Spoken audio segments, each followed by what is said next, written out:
আসসালামু আলাইকুম ভিউয়ার্স, আশা করি ভালো আছেন এবং সুস্থ আছেন। আজকের ভিডিওতে ফুটো বালতি নিয়ে এমন কিছু আমলের কথা বলবো যা আমরা সবসময় করে থাকি।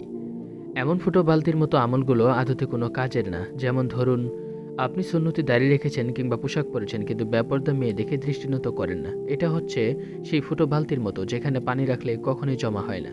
আপনি যদি দাঁড়িয়ে রাখুন আর সুন্নতি পোশাক পরুন, আপনার আমল হবে সেই ফুটো বালতির নেই। এরকম ছেলে মেয়ে উভয়ই ফুটো বালতি নিয়ে অনেক ভালো মন্দ কাজ করে থাকে। যেমন কিছু মেয়েরা হিজাব পরেন তবে সাথে দেন মেকআপ আর সাথে ব্যবহার করেন পারফিউম, যেটা ওই ফুটো বালতির মতো। কোনো লাভ নেই একজন হিজাবি মুসলিম হয়ে যেখানে থাকে পারফিউম আর মেকআপ। তারপর হচ্ছে কিছু মানুষ ৫ ওয়াক্ত নামাজ যথাসময়ে পড়ে কিন্তু নামাজে মোটেও মনোযোগ নেই, খুশু নেই। ইনারাও হচ্ছেন ফুটো বালতির মতো, যাদের নামাজ থাকবে কিন্তু সোয়াব থাকবে না। এরকম আরও অসংখ্য ফুটো বালতির মতো আমল আছে। যেমন ধরুন, কিছু মানুষ সাধারণ মানুষের সামনে খুবই বিনয়ী কিন্তু বাসায় আসলে পরিবারের সাথেই কর্কশভাষী আর বদমেজাজি। তারপর দেখা যায় বাসায় মেহমান আসলে যত্নের সাথে মেহমানদারি করেন কিন্তু তারা চলে গেলে তাদের খুঁটিনাটি দুষ্কৃতির গীবত করা শুরু করে। এরপর কিছু মানুষ অনেক দান সদকা করেন, আবার যাদেরকে দান করেন তাদেরকে খোঁটা দিয়েও কথা বলেন। তারপর প্রতিদিন তাহাজ্জুদ পড়েন, কোরআন তেলাওয়াত করেন কিন্তু আত্মীয়তার সম্পর্ক ছিন্ন করে রেখেছেন।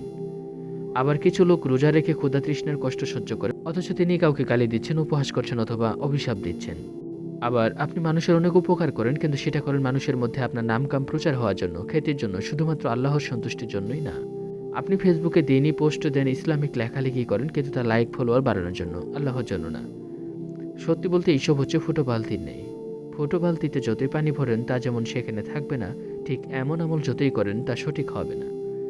আল্লাহ আমাদের সবাইকে সঠিক ও উত্তমভাবে উপলব্ধি করার তৌফিক দিন। আমিন। যদি এমন ইসলামিক মোটিভেশন ও মন্দের ভালো হিসেবে এমন কিছু ভিডিও পেতে চান তাহলে কমেন্ট করে জানিয়ে দিন। আর যদি চ্যানেলে নতুন হয়ে থাকেন তাহলে সাবস্ক্রাইব করে পাশে থাকুন। আল্লাহ হাফিজ।